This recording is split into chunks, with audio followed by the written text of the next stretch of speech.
পরিবারের নাম বলে বলে অমুক অমুক অমুক এইভাবে কোরবানি করতে হবে কিনা।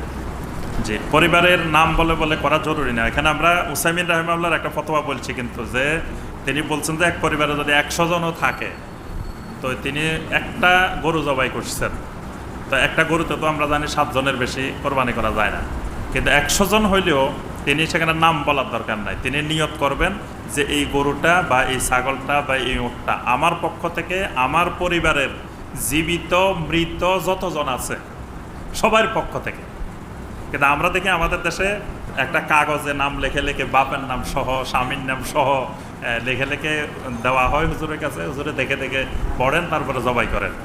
এই জাতীয় কোনো নাম বলার দরকার নেই।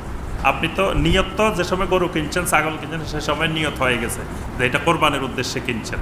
আর কার পক্ষ থেকে? যে আমার পরিবারের পক্ষ থেকে। বাস কোরবানির সুন্নাহ যে সিস্টেম, সেই সিস্টেমটা হলো যে এক পরিবারের পক্ষ থেকে একটা পশু। তো আল্লাহ পাক যেই পরিবারকে যে পরিমাণ সামর্থ্য দিয়েছেন, আল্লাহ পাক সামর্থ্য দিয়েছেন আপনাকে উট কোরবানি করার। আপনি যদি ছাগল একটা কোরবানি করে বসে থাকেন, যদি মনে করেন যে আমার পরিবারের পক্ষ থেকে একটা ছাগল, এটা করা যাবে না। মানে যেই পরিবারকে যেই পরিমাণ সামর্থ্য, যাকে উট করার মতো সামর্থ্য ওই পরিবার একটা উট করবে, যাদেরকে আল্লাহ পাক গরু করার সামর্থ্য দিয়েছেন একটা গরু, আর যার কোনো সামর্থ্য হয় নাই সেই মিনিমাম একটা ছাগল করবে। তো এক্ষেত্রে ওই নাম জরুরি বিষয় না।